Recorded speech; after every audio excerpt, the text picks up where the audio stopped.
with it. We have all kinds of fun technical issues today, so we're gonna there's something weird going on with the upload there. But hey, here we are. Hello, everybody. To all you sharp-looking salespeople out there, this is the Texas Real Estate and Finance Podcast, and I am your host, Mike Mills. I am a local mortgage banker here in the Dallas-Fort Worth Metroplex, and I'm here each and every week bringing you insights into how to take your real estate game to the next level with top professionals in and around our industry, and today is no different. So these days, there are all kinds of market forces looking to upend how real estate is transacted in the country. There's been a real premium place on listings nowadays. If you have the know-how and the savvy to put together a great listing presentation and stand out above the crowd, 2024 could be one of the best years ever. And one of the most important pieces of any listing is the photography and video marketing you do to promote the property, especially in this social media-driven world we live in. And my guest today is an expert on the topic. In fact, he has built almost his entire career around it. And he's going to share all of his best tips on how to make any listing shine. So you can walk into that listing presentation and show the sellers that you are the home selling Jedi that they need on their side. But before we dive into our topic today, just like always, if you find this information helpful and beneficial to your business, please hit the subscribe button on your podcast platform. Like us on YouTube, tell your mama, and tell your friends. We're constantly trying to amplify our signal in this crowded market of voices, and support from our listeners goes a long way in doing so, at least as those pesky algorithms are telling me these days. So now let's get on to the show. So joining me on the pod today is Landon Day. Landon is the owner/janitor, his words, not mine, of Daydream Photography, located right here in my little town of Mansfield, Texas. And Landon has had his work featured in Forbes magazine, People magazine, and Fox News. I don't know how to tell you this, but he's kind of a big deal. So Landon, welcome to the show, sir. How are we doing? Very good, my friend. Very, very good.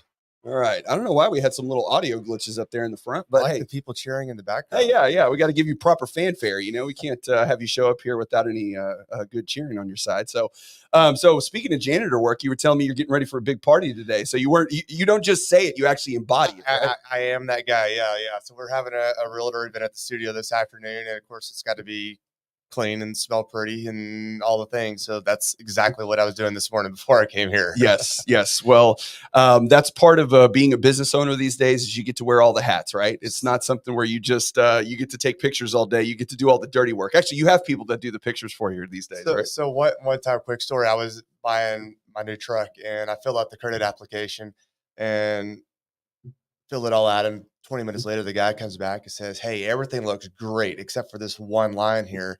Goes, "Your job title's a janitor. Can you elaborate on that a little bit?" I didn't put owner on it at that time. I just put straight janitor. He goes, "I'm not sure that they're going to let us approve your new truck with the job title of a janitor." I'm like, "Look, I wear a lot of hats. I'm the owner and all this stuff." Like the guy just turned around, like so frustrated and left, like defeated feeling. You didn't want to change. You were like, "Hey man, this is how it's going to be, whether you like it or not." This right? is it. Yeah. Yes, this is what we are. So either accept it or don't. But yeah, it's funny that they get wrapped up in kind of stuff like that. A weird title. Like you see all the numbers, you see everything. Like, why does a title mean anything to you at that point? Yeah, titles are so irrelevant, especially these days because everybody does so many different things.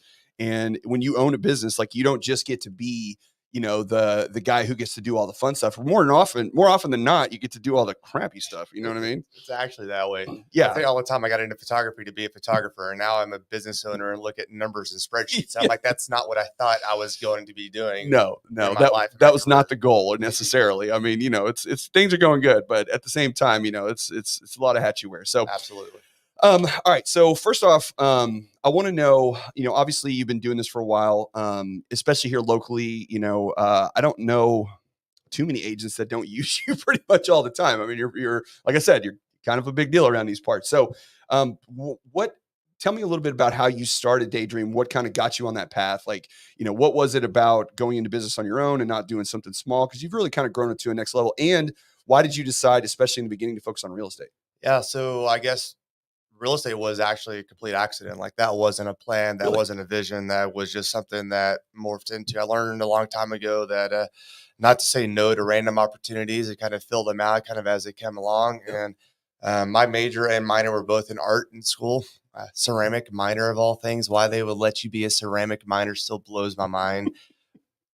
You like pottery? Yes. Okay. Yes. I All was right. literally all right. spinning pots on a wheel, and that was Okay. my That was your minor in in college. college. Okay. Yes. You're straight up Patrick Swayze and Exactly. ghosting So it. I'm Yeah. that Yeah. guy. I'm that guy. And then one of the last classes I took was photo, got hooked. Of course, I'm graduating at that time. Like, oh, good. Now I figured out what I want to do, but I don't know anything about it. Dove into it afterwards and got my CPP, certified professional photographer, craftsman's degree, master's degrees, all those other things in photo, and was a portrait photographer, mainly high school seniors, even at that point. Okay. Yeah, you still do a lot of those too. So still do a lot of those. We Yep. still got a full studio here in downtown Mansfield. I'll probably have one coming your way. My daughter's be a junior next year. So yeah. We still specialize as seniors, but we do all of it still in house as well. Then one day I had a friend who was a realtor say, "Hey, you've got a camera. I need this thing shot. Come do it." I knew nothing about any of it. Still to this day, I could call up a photographer friend and ask questions about lighting or posing or something in the portrait world, and I have 100 people I could call. Right. I don't have that in real estate, which is weird. It's as very many odd. people as I know, like I know some bigger companies that do it, and I know people out there are obviously getting it done. Yeah. But my pool of people that I know that I can reach out to, and that is like 2 compared to hundreds in other genres. That's crazy too, because it's such a, I mean, listing photos are massive. I mean, it's a massive part, and there's homes sold, thousands of homes sold every year in the area. Absolutely. So it's crazy to me. Absolutely. So that first time I went out and rented what I thought I needed, didn't even know what I needed, didn't know anything. And I thought they were awful. And then somehow this like slow snowball started at that point, and one led into 5, led into 10. And this year we'll shoot just less than 2,500 houses. Wow. And never was real estate even on my vision or radar at the time. And it's probably 75% of our business now. So, all right. So obviously you work with a lot of agents, but I'm sure you come across new agents all the time and deal with people in the industry quite a bit. Do you feel like, what's the percentage of agents that really understand the importance of having really good photography on their property? I mean, because you hear it, everyone's like, oh yeah, of course. But there's a difference between knowing it and understanding it. So what do you feel like? Do you feel like they really do know that, or do you feel like there's still a gap there? I would feel like, so we work with just under 1,200 agents right now is in our database that we've worked with. And of those, we have a core, right, that are amazing that we work with all the time. And then we have a couple one-offs, et cetera.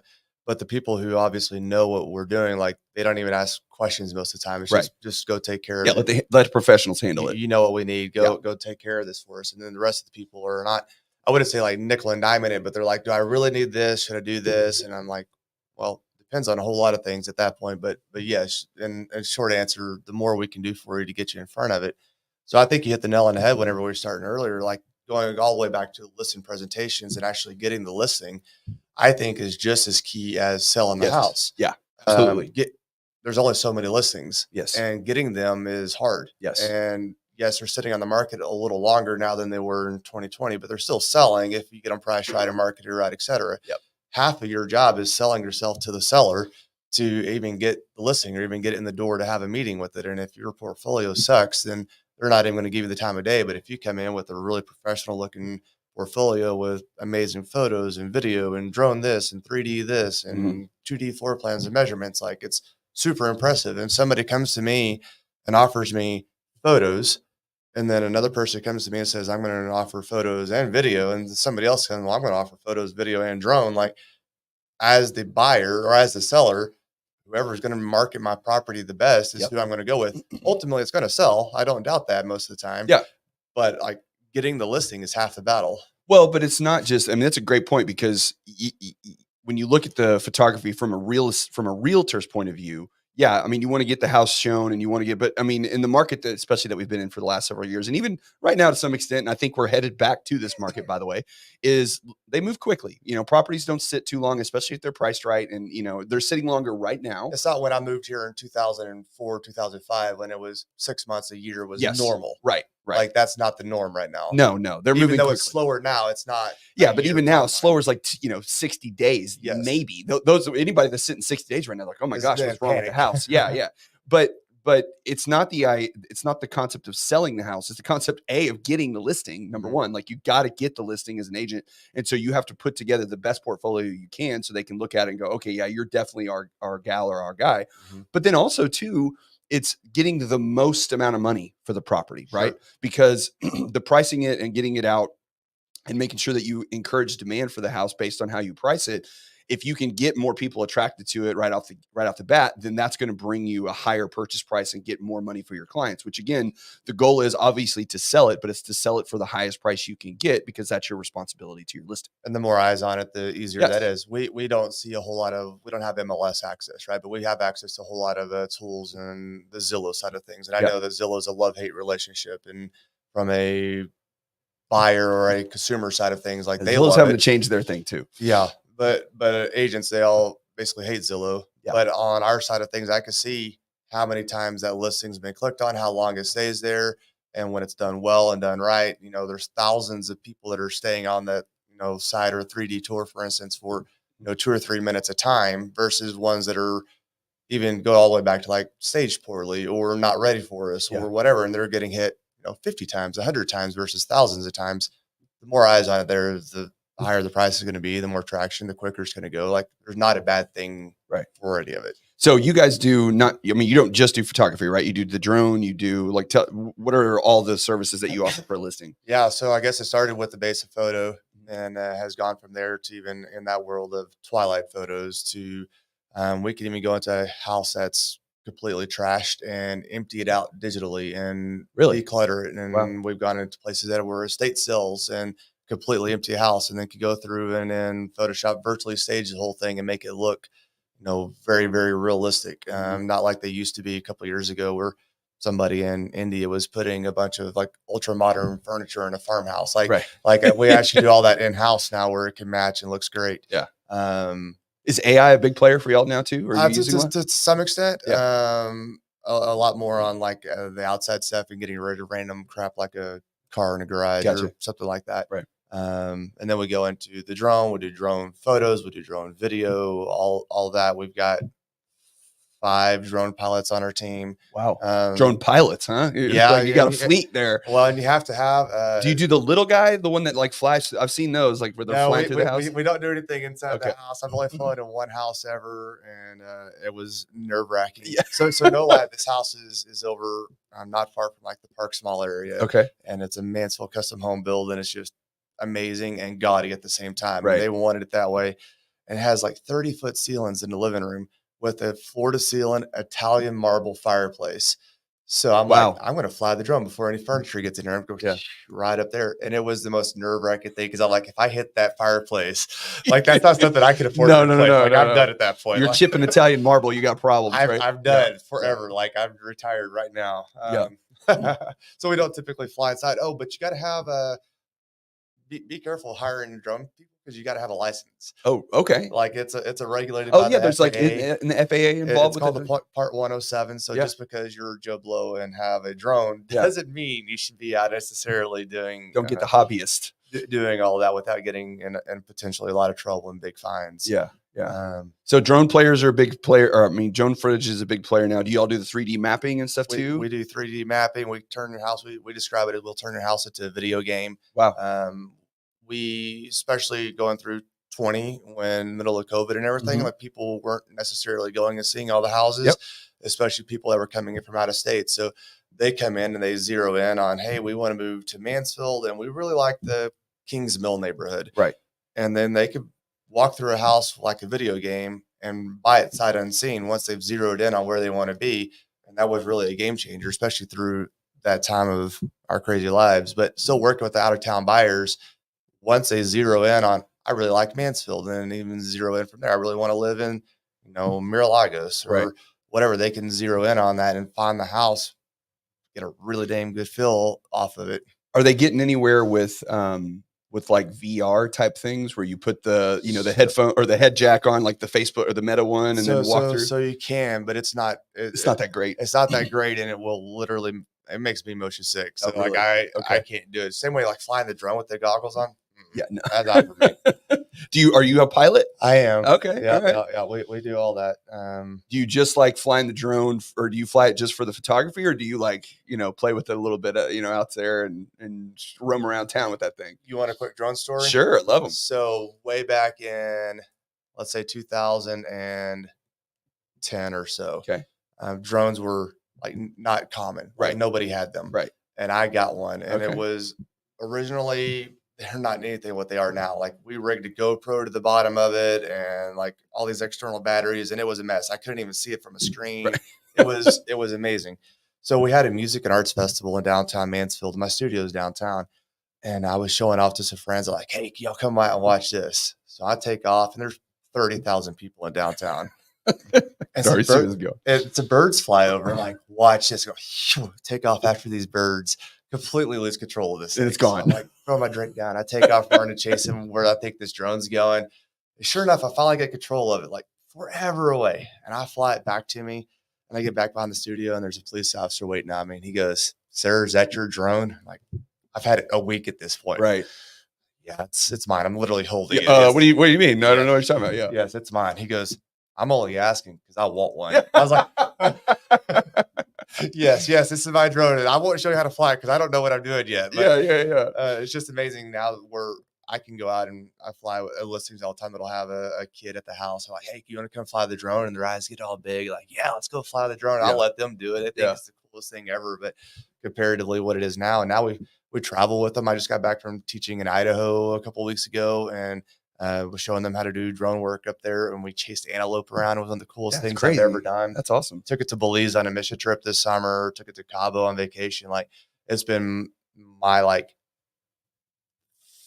fun part of photography, if that makes sense. Sometimes you get burned out doing the same thing over and over again. Oh yeah, I mean, but the drone's kind of got a newness to it still, especially when you take it somewhere. Well, it's just such a unique perspective that we just don't get as humans because we're on the ground. You know, even up in a plane. I mean, we go up into planes, but you can't see detail. You know, you're so far up, and unless you're like an actual pilot flying those little mini. You know, things, whatever. So you can't get 500 or 600 feet above the ground and just get the scope. Which is really all you want to be. I mean, you don't have to be crazy high or not even that high.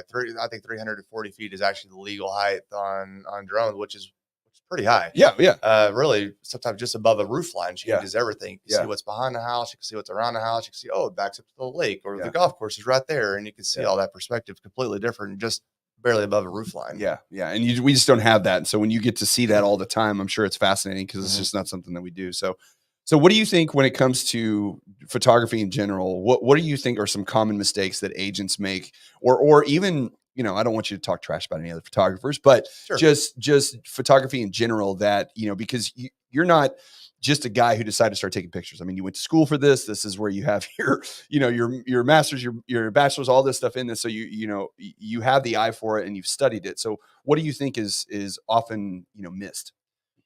So I guess if I could give like a couple pieces of advice, maybe from an agent side, and then a little bit closer, switch over to the to like just in general photography side of things. Like some of our team wise is our biggest pet peeves, and the feedback we get from agents when it's not done right from their end from the beginning are light bulbs that are the wrong colors, or they're all mixed match, or they're warm here and cool here, or not working at all, or whatever. Like it's such a beat down to have a warm light here and then a cool light here, and then like, well, my countertop's not really green, it's really more of a beige color. Like, well, you got 18 different colors of light coming through. You're like, it is going to be what it is.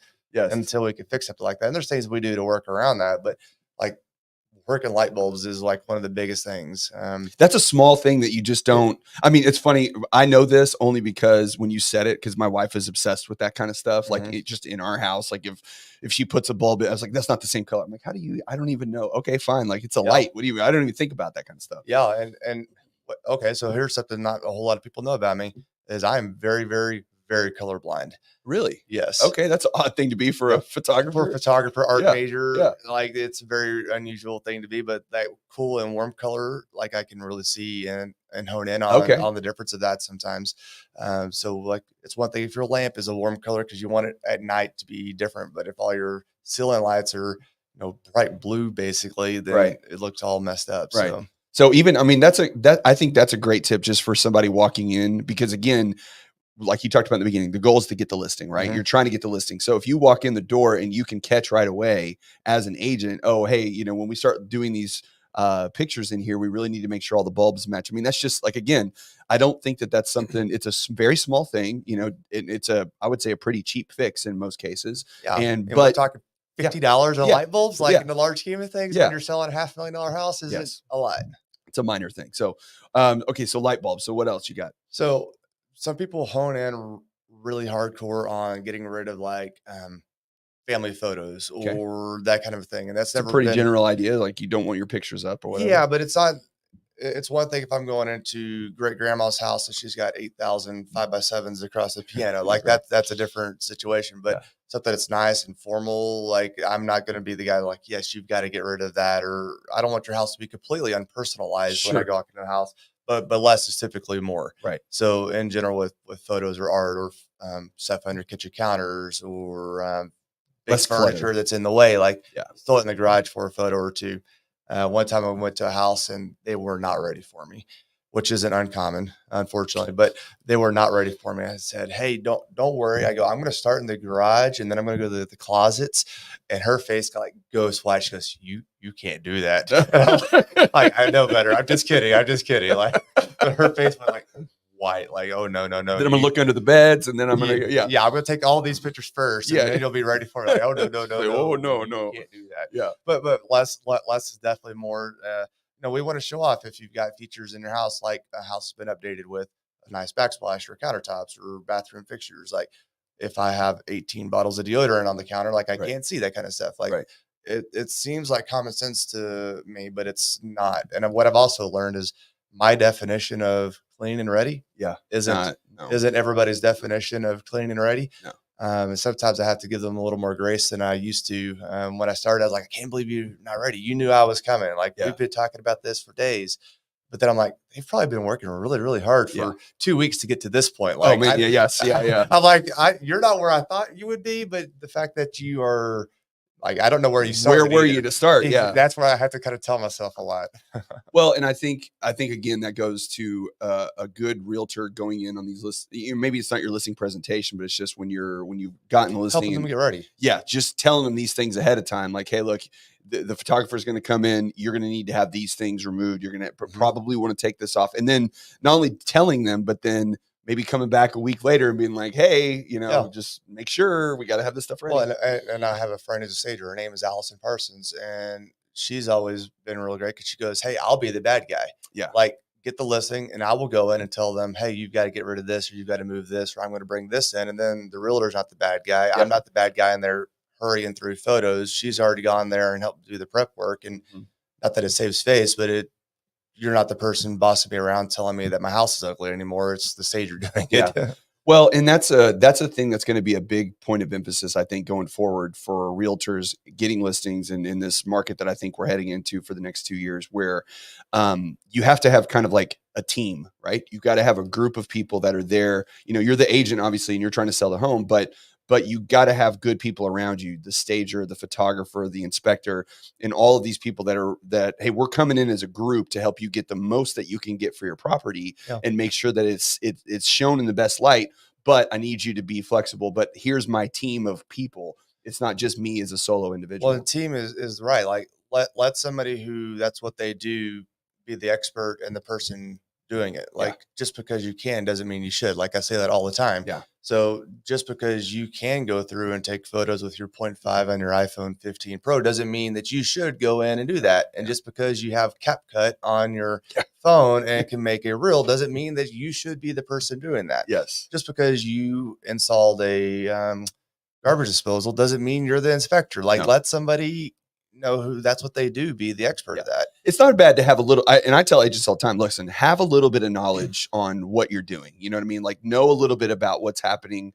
Have a little bit of understanding of what, you're trying to accomplish. Okay. And like each step of the process, you need to know exactly what you're doing, how you're doing it, but have the expert come in and actually do it, because having that little bit of knowledge is good, because then it makes you the go-to for all things. Like everybody wants to come to you with the with the knowledge, but at the end of the day, you need to let the experts do their job. You just need to have a little taste of the information. Sure. There's things that I do well, and there's things that other people on my team do well. Yeah. And I make more money if I'm doing what I do well and empowering other people to do what they do well. And I'm sure realtors are exactly the same way. Yeah.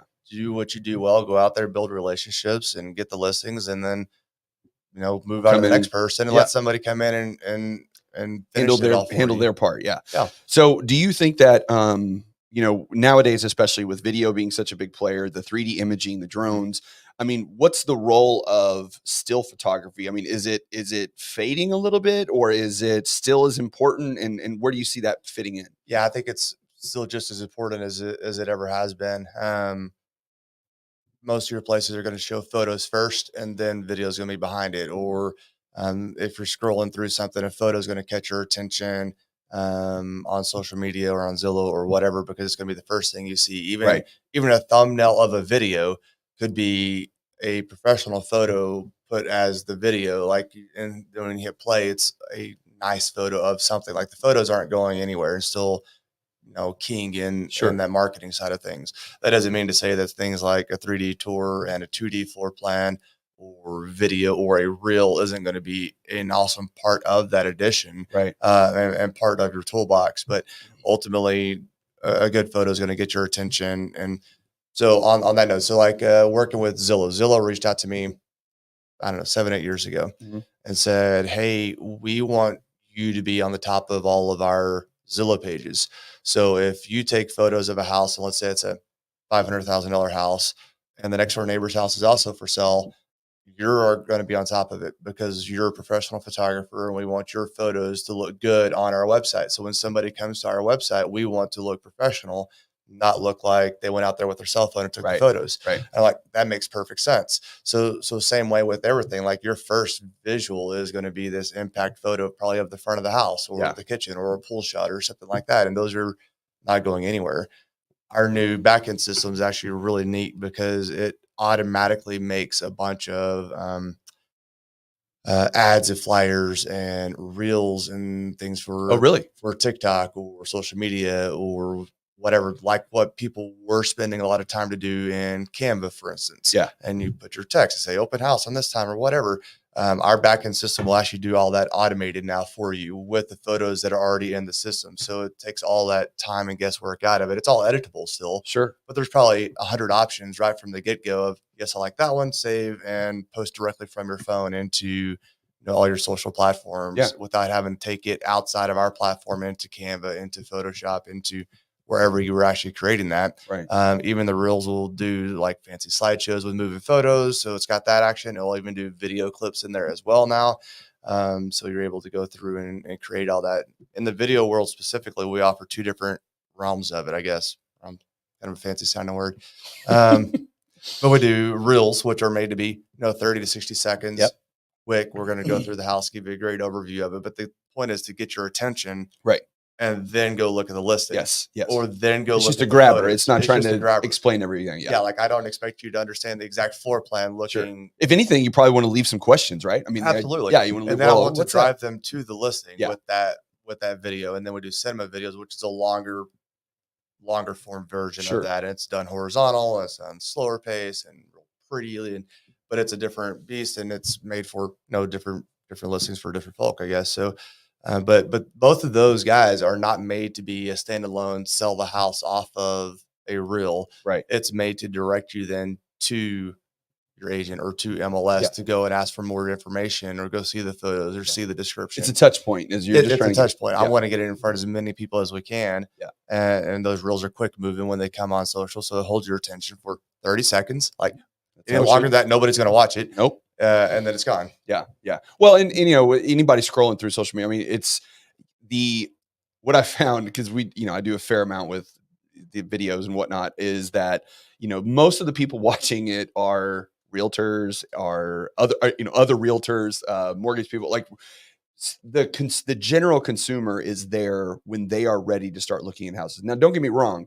There's plenty of big sector of the population that just likes to see houses. That's just what they like to do. We watch HGTV. Yes. I mean, it's very much part of it, but for the, generally speaking, if they're on there on the platform looking at properties, they're probably considering it or thinking about something along those lines. And so that having those short form content in order to drive them to the site, to the listing site, is key, because if you don't have that out there, you got to put the, what they call the chum in the water to make sure that you can get people to pick up on that and go to your site. Sure. You've always got to be sitting there floating around and always looking relevant or whatever. And I can't put the same photo at the front of the house up there every time without anything mixing up. So that's kind of why one of these with all of our marketing stuff now is you can put up, 100 different things. So even if it sells, then you can say just sold, or you can say, hey, my portfolio is this. So you could keep using the same listing photos if you've got one listing every 6 months or something while it's slow, but you've got to look like you're relevant. And if you don't show that you're doing anything, then nobody's going to remember your name when it comes time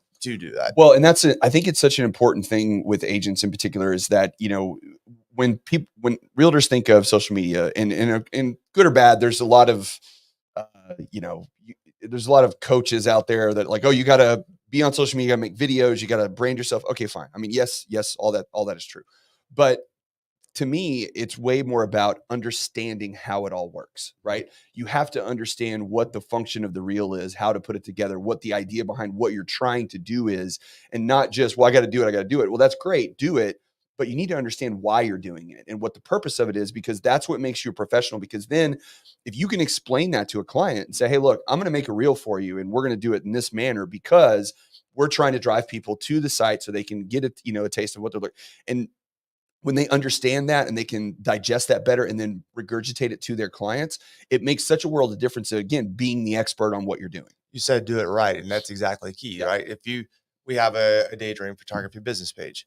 Nobody in the world sees it. Like, it's amazing. You look at your stats, it's like 4 people reacted to this. I put up a post this morning asking where I could find dry ice, and there's a slew of comments. Like, but I don't get any of that traction on my business page. But it's like knowing how to do it and where to put your information in front of somebody is key. And just because I put it there, it could waste so much time that nobody in the world is even going to see or recognize or react to if you don't do it right. Well, and everything's changing constantly. And that's the thing too, is, back in old days, when the internet first came around, it was everybody had to have a website. You have to have a website. If you don't have a website, nobody can find you. They're not going to be able to see what you do and all that. And the website these days, it's not that they're not important. You do need a website because people have to go find out more information. It's kind of like your yellow page listing for us really old people. But if you're not presenting something on a platform, Instagram, Facebook, TikTok, Snapchat, whatever, then you may as well not exist to some extent. Like, you're just not there. And it's not because you're trying to be an influencer. It's not because, you want to, but you're just not, you don't exist. I don't want to say you don't exist, but it's kind of like that. You know what I mean? If you're not all out there. all of those tools are pointing ultimately back to your website, hopefully. So you're getting hits on your website, but I mean, just like realtors, and I'm a photographer, like if you put a post on Mansfield Now or Mansfield Talk or whatever the name of it is, hey, who's a photographer that could do this? There's 800 people get tagged in it. Yes. You ask for who do you know who could sell my house in Midlothian? There's 1,000 realtors that instantly get tagged on that. Like, okay, so that doesn't help me at all in a seed that big. So I have to sit there and figure out how to capitalize on that. Hey, thanks for the plug. I mean, for sure. Yes. But at the same time, like, that doesn't, that's like, it's not going to lead to to much. Net. Yeah. There's a billion people out there, and it's just, but you have to be aware of what's happening, what the trends are. And I don't mean trends is like you have to do this special song, special dance. It's just, you just need to know what's getting attention and why it's getting attention. So that way you can try to your best, the best of your knowledge, duplicate that so you can take advantage of what's occurring currently. And I mean, it's like for you, obviously, style and trends and all that kind of stuff is a big player in your world, doing photography and doing, the drone and the 3D mapping. So like, what are you seeing right now as far as like big trends in photography itself that, especially for listing properties, or even really, if you want to talk a little bit about branding for realtors, where are you seeing kind of some of the trends that are getting more and more attention these days? So on the branding side of it first right now, so we do a ton of headshots. Like, people don't really realize how many headshots we do, but we did 15 yesterday. Like, we do a ton of headshots, and that's great if you need a static photo for your LinkedIn or your social or your business card or whatever. Like, you definitely need one, right? Yeah. But then we offer like branding sessions that are, hey, this is going to be more casual, like who you are. More casual. Maybe it's an hour long. Maybe we do some with your car if you're a car guy. Maybe we do some in a model home. Maybe we would do some, and you specialize in real estate in South Lake. Let's go to South Lake Town Square or something and take a bunch of photos there. But then you have 10 or 15 photos when we're done that kind of drip through the year or as we go. We even tell people all the time, like, hey, instead of doing multiple sessions, what if you bring 3 changes of clothes, and we bring if it's a girl, you bring a a sundress and we pretend it's spring in one, and you bring a Right. sweater and a scarf and we Right. pretend it's fall in one. We do Yeah, this yeah. all at one time. We can That's do the it, magic of photography. and then drip these in, as you feel like you want to. Yeah. And we don't have to come in and do this all the time, but having stuff to where you can stay in front of people, just as much as you can stay in front of people is going to be the key there. Right. And professionally at the same time do it. This isn't selfies in your mirror like the high schooler. Like Right. you have to look a little bit different than that. Yeah. Yeah. Well, you're trying to present yourself out to the masses, and you want to present yourself in that way. Or are you seeing any like specific trends when it comes to branding that is like gearing towards, like, it's more, for example, used to back in the old days, you would, like the Olin Mills days, long lost cousin of mine. You sit, See what you did there. yeah. You sit in the studio and you have your tie and your wife behind you, and it's very, we're not really even that happy, but we're here taking our picture.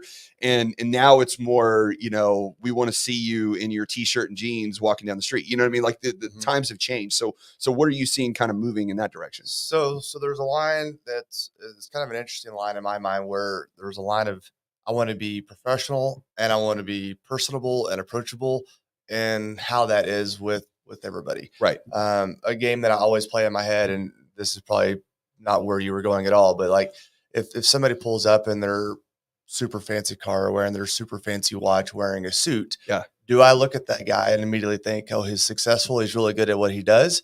Or do I think, oh, he's showboating and wants me to think that? Yeah. Or do I think that he's completely broke because he spent all of his money on this stuff? Like, and it could be one of a many things. And these are the things that are always could in all my be, head. yeah. Just because I portray myself sometimes as, oh, I'm a watch guy and I like to wear a nice watch. Yeah. But I'm also a guy who's going to be in a t-shirt and boots. Like, okay, so how do we get your personality through in those photos? I think is super important. And I guess it depends on what market you're going for and what you're out there after. But just getting your personality and trying to tell who you are to the people. That doesn't mean that just because you're in a suit and we do them in the studio, it doesn't mean that you are the suit guy. Don't appear professional or aren't approachable because you're that guy. Right. I think the headshot you pull for me is in a suit jacket. Like I ever wear one. Like this is dressy for me. This is you didn't give me a picture, by the way. I know.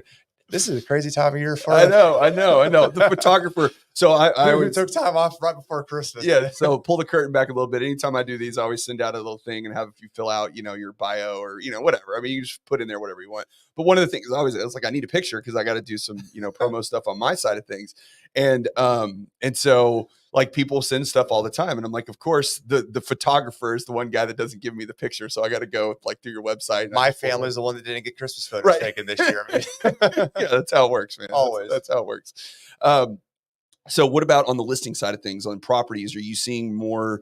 I know, there was a period of time, and it may have been recent or not, where it seemed like people were kind of going overboard on the touching up of the photographs. Like, just too much. Like it's like you show up to the house, you're like, this isn't anything what the picture looked like. You know what I mean?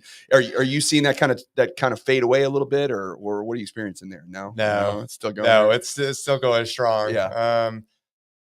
And are you think that's good? I mean, I don't think it's bad. Let's say it that way. Like my job, I always kind of laugh, is to get somebody in the door. Sure, that's a good point. Yeah, and then once they're there, they're going to make up their own mind. But if they see a photo online and it doesn't interest them at all, they're never going to come to the house in the first place. Like it may waste somebody's time. Yeah. We may totally waste somebody's time. But that's the idea, right? But I got you there. Does the McDonald's cheeseburger look like it does on the commercial? Oh, no. No, it doesn't. Okay. All right. Yeah, that's a good point. That makes sense. But I will say, like we do, especially in the spring and summer, we do a lot of grass swaps. Yeah. Let's say it's a new construction house and it's got fresh sod and there's lines everywhere. Like we could go through and make your front yard look like a golf course. Right. And that is, in my opinion, applicable in the spring and summer when there is green grass. Yeah.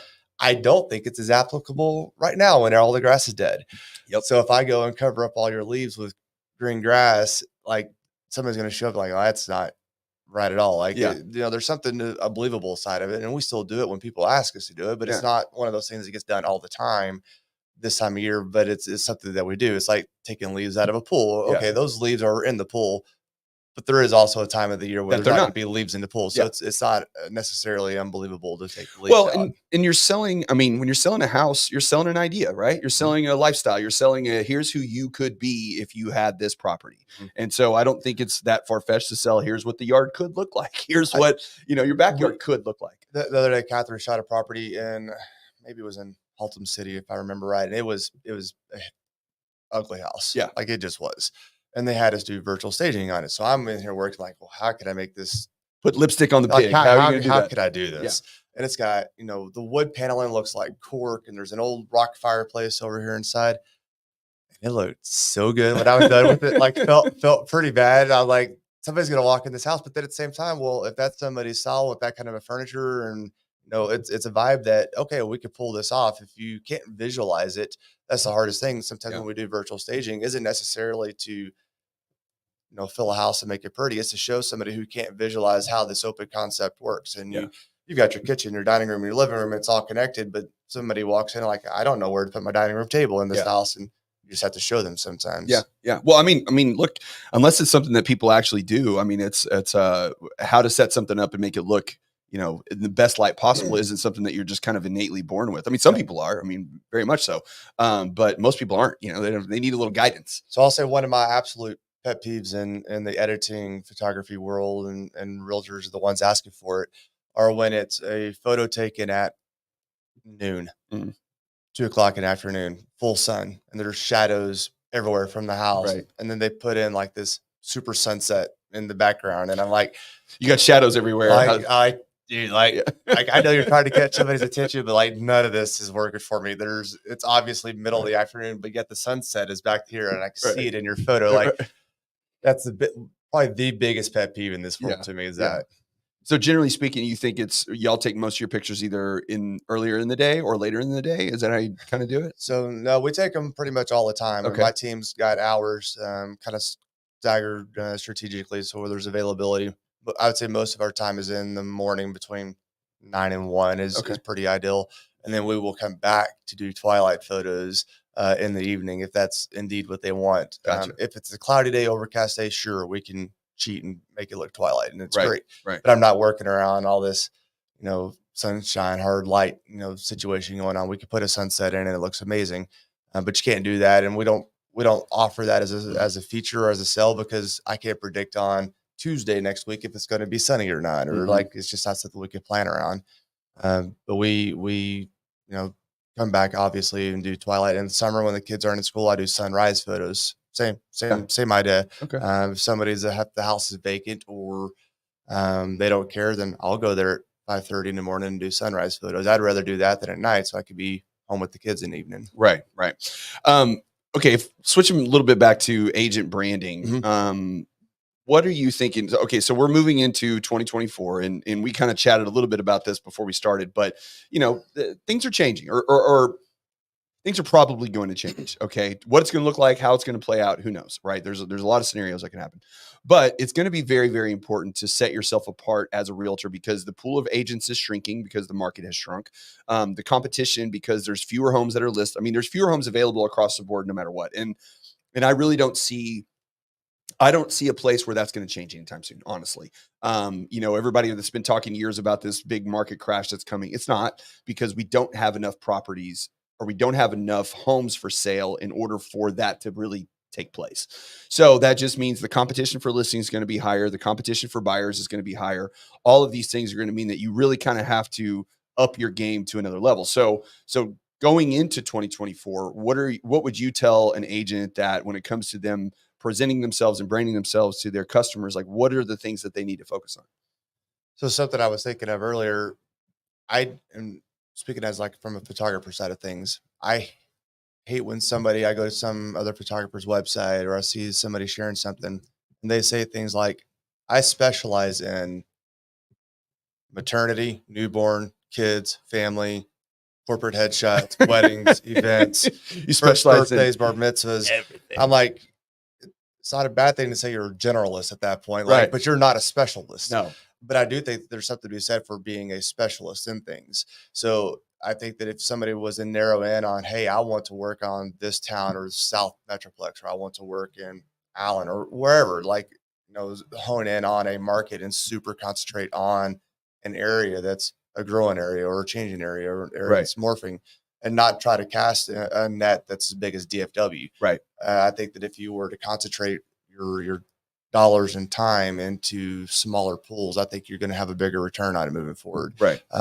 In my 2 cents. I think that if you do that well and present yourself as, I'm the expert, here's things that we could do, here's how we could show off the town. And then from a photo side of things, like even have us go out and we want to hit up strawberry fields. Right. And okay, Landon, go take pictures of the entrance, go take pictures of a couple of houses, do a drone photo of the neighborhood. So I could go around strawberry fields and say, here's what I'm going to do to market and show that I'm the expert in strawberry fields. Or, hey, I love the revitalization of downtown Mansfield, and I want to show off, Meehan's, and I want to show off this project over here. I want to show off how the trails connect to the parks, and be able to tell yourself, or tell your buyers or tell your sellers, I guess, that I know this area in and out. I know what this plan is for this empty lot over here. I've talked to city council. I've gone to meetings, and hone in your time on that versus throwing out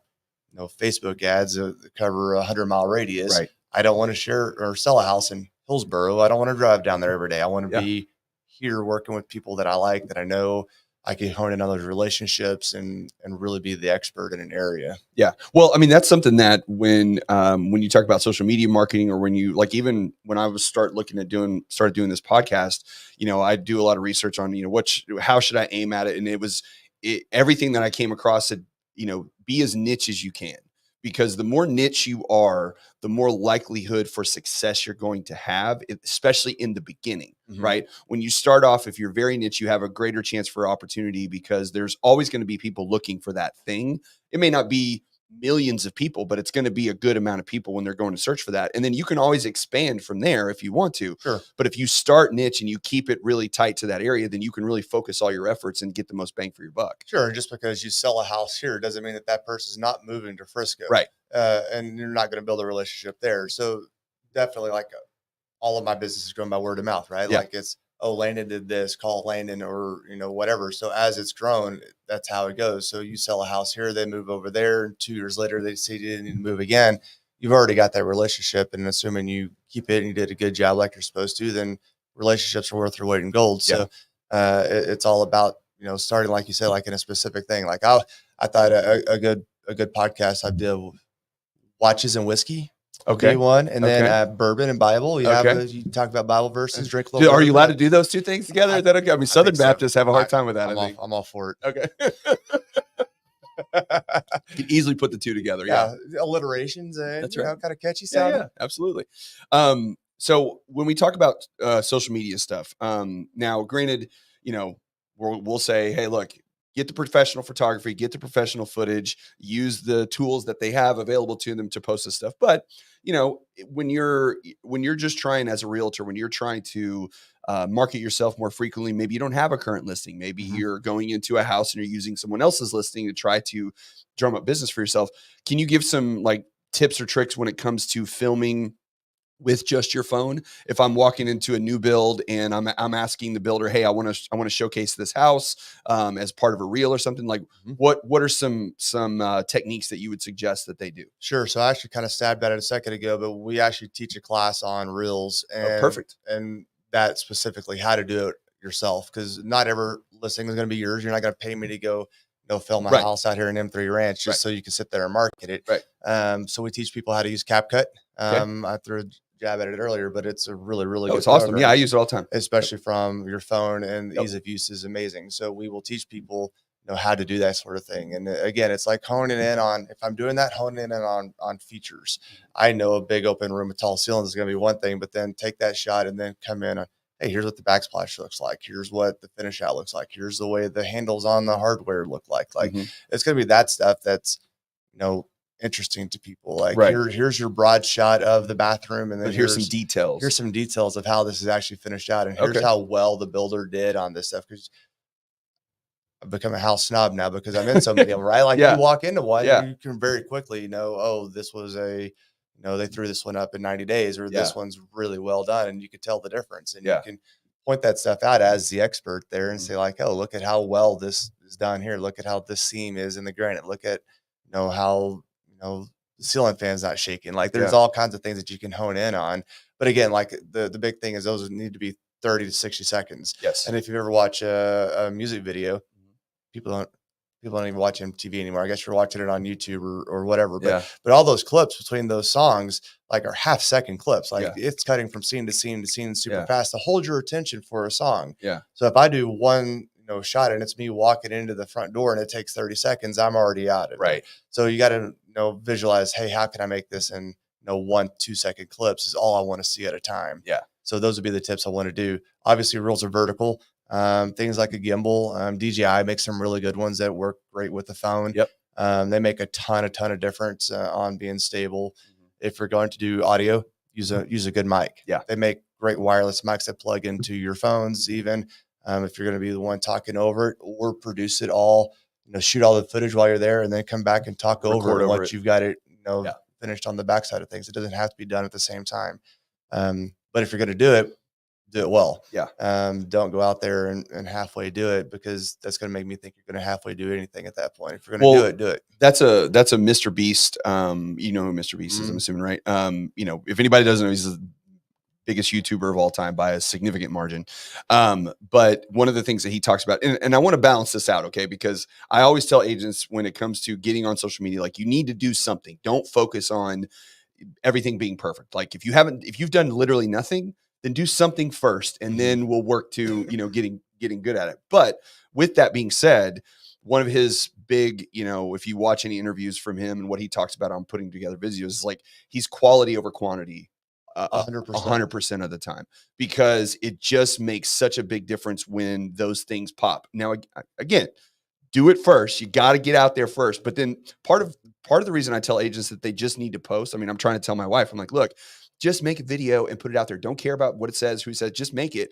Now, after you do it a couple weeks, you'll start to feel like, okay, I get this. I understand. Now you can start focusing on, okay, how do we make this a quality thing? You got to get in the habit first. And then once you get in the habit of it, then you got to go there. But it is such a big player on making those things really pop. Absolutely. And it's hitting on that first, like it's not a huge monetized investment either. A really good gimbal is $100. Yeah. $200 at the most. A mic is $40. Yeah. Like this isn't a huge deal to be done well. No. And a little bit of practice isn't practice on your own house. Yeah. Go through and learn how to use it and then go do it. It's not a big investment to get started on. No. But quality over quantity, we harp on that all the time. Yeah. And I tell my team that all the time. Some misnumberizations of realtors MLS holds 40 photos here. It's different in different parts of the country. And because of that, people want to have 40 photos. And that doesn't necessarily always mean that that's a good thing. Mm-hmm. If I show 40 photos of a meth trailer in the woods, like nobody, that doesn't help anything. Right. If it's, 10,000 square foot out there on some acreage, well, sure, let's show this off and you're going to have a ton of photos. But just because there's a ton of photos doesn't always make it better. Right. Same way if somebody offers you in the portrait world or wedding world, hey, I'm going to shoot your 10-hour wedding and I'm going to give you 5,000 photos. I don't care for 5,000 photos that suck. Like I want to see 200 amazing photos way before I want to see 5,000 terrible photos. Yeah. Or I want to see 30 great photos of my family as opposed to 200 trash photos. Like just because somebody's going to give you more doesn't make it any of it better. No, it doesn't make it like it's when you have a volume of it, then you got to sift through all the BS in order to get through the good stuff. 100%. That's part of the then problem. I want this one on my Christmas card. I did all this and I wanted one good photo. Yeah, I got one. Yeah. I remember my funny photography story. My wife and I, when our daughter was born, my aunt gave us a gift card to was it Glamour Shots? Maybe it was Glamour Shots. But it wasn't like it was a different, it wasn't like the old school where you're holding the boa thing, but it was, it was our first picture with the babies or whatever. Right. And we went in and, we did a whole session. It was like, we had different outfits. My wife, we were into it. And I want to say the gift card was like $200. Okay. At the time. And, we went through this whole session, did all this stuff. My daughter actually, she was less than 3 months old, she had an accident, or, you know, Of course. as babies do, and she was breastfed, so it's explosive. I'm sure if you have kids, they this is what happens. So we had to, like, I had to go to a store and buy another outfit because she just destroyed the room. It was a whole thing. So anyway, we go through the whole thing, the whole afternoon. We sit down, and, you know, we're new parents, we're excited. We're like, oh, this is going to be great. And they're showing us all the pictures. I'm like, oh my gosh, I love this one. I love this one. I love this one. I love this one. And we get to the end of it, and they're like, okay, well, we're going to put these on the CD, you know, go through the whole deal. And it was $3,500. And I was just like, you know, we're young, new couple. Like, you know, we had this gift card. It was just like, oh my God. Go cover it all. Yes, yes. But I mean, now don't get me wrong. The pictures, and we still have, because I think we ended up spending like $1,500 that day or whatever. But they were amazing. You know, they were great. But the expense, you know, for us at that time was so shocking. But we still paid for it because the quality was so good for what they were taking at that point, and the photographer was great. I mean, it was a great experience up until the point we got the bill. But it was a fantastic experience, and we kept those pictures. But it just, that's always resonated with me, because I was like, I did not want to walk in there and spend $1,500 on photography. I didn't want to do it. I had no intention of doing that. Mhm. But I walked out of there doing that because it was so good, and I appreciated the quality so much that, I mean, that's just what happened. You know what I mean? And I think that when it comes to making sure that these properties are so well presented to the public, I don't know that you can necessarily put a price tag on it to some extent, especially when, you know, you're out there marketing yourself as an agent to try to get to, you know, to pick up these listings, and you're trying to get top dollar, you know, for your properties out there for your clients. I'm not naive to think that, you know, realtors don't have a lot of expenses. Like, Yeah. you'll hear people say, oh, they made 3% on this, and there's all this money. And like, Oh, yeah. I Half that's out the window. at least. At least, yeah. So like, that's definitely, you know, a gameplay, but a couple $100 for most things that we do is to make all the difference in the world, and take all that stress off of them from their side for really a nominal amount at that point. One other thing I wanted to ask you, we're getting close to our time here, so went by quickly, but I did mean to ask you this earlier. So when properties are being shown online, Zillow's, the homes.com, Redfins of the world, or even just your own listing sites, you know, that first photo, right? Sometimes it's the front of the house, sometimes it's the living room. I mean, do you feel like there is a general rule of thumb of, oh, you should always have, you know, the best feature of the house, or it should be, you know, the front of the home? Or, I mean, what are your thoughts on what should be that? Because there's always, right? I mean, Sure. there's the one, right? Yeah. So same way, like on our Steph Makes a Property website, for every property that we do, and you get to choose which photo goes up there. It's called your header photo. Yeah. And I always say it's either going to be your front photo, it's going to be your pool if you've got an awesome backyard, or it's going to be your kitchen. Mm-hmm. One of those three. One of those three. Okay. Now, those three are going to be the three photos that sell the house. And in my opinion, the rest of it is not filler. They're important, but those three photos are going to be the three. But those are the most important. And is that where you guys really focus a lot of your time when you're going into the properties, to try to get the best angle and best shot for those? Like, or do you spend, I mean, walking in as the photographer, are you like, okay, we're going to really focus on the front, we're really going to focus on the kitchen, and maybe the backyard if it's got one, you know, that's nice? Is that, I would say the outside stuff is pretty normal. There's not a whole lot of thought necessarily that goes into a whole lot of them. So it's quick and easy. But those floor plans that have the open kitchens or big islands, like, those take a whole lot more thought and time and consideration as we're going through and framing out those shots. But those three photos are three secondary bedrooms, are what they are. Maybe a master bathroom, you know, something like that. But you're not going to make those your header photos. But some, you know, 6-figure kitchen, that's going to get my attention. Some crazy pool's going to get my attention. Yeah. The stuff that really pops inside the house is what's going to make. And as much as I dug on and hate Twilights, like, when it calls for it, a good Twilight's amazing. Yeah. If it's a house that has zero lighting and all the blinds are closed and it doesn't matter. Yeah. It doesn't matter at all if we do Twilight on it. Like, if it's a house that needs it, by all means. But just because you get a listing doesn't mean you have to do Twilight on that house. Yeah. Well, I really appreciate you coming in. You know, we're almost at an hour here, and I want to be respectful. I know you got a big party today, so I want to let you get out of here. But thank you so much for spending some time with us. Is there anything before we go that you would like to impart to the agents out there to say, whether it be, you know, listings or whether it be branding themselves? Like, you know, what's your parting advice for what they need to do to get ready so they can have a good 2024? Yeah. So we said it earlier. I just want to hit on it again. Like, we're a team. Mhm. Your success is my success. I don't get to work if you don't get the job. So like everything I do, I want to help you do it. And however that is supporting you or how we can work together. I feed my kids the same way you feed your kids by selling a house ultimately. So if you need something from us and from our side of things, let us know. We're going to work together to make it happen. Yeah. Well, Landon's one of the best at what he does, and I really appreciate it. I mean, honestly, I had even more things we could have gone into. I just want to be tight on this, and maybe we'll have him back in sometime. There's part 2 down the future. Yeah, it's coming down the road. So I really, really appreciate your time. I appreciate everybody that stuck around and listened to the end. I'll have another market update that'll come out on Monday. Rates are getting better, so that's good for the market right now. But I do have a little bit of temper enthusiasm on that because rates may be getting better, but that doesn't necessarily mean that the whole situation is getting better. What happens more often than not is when rates improve, everything else is not improving.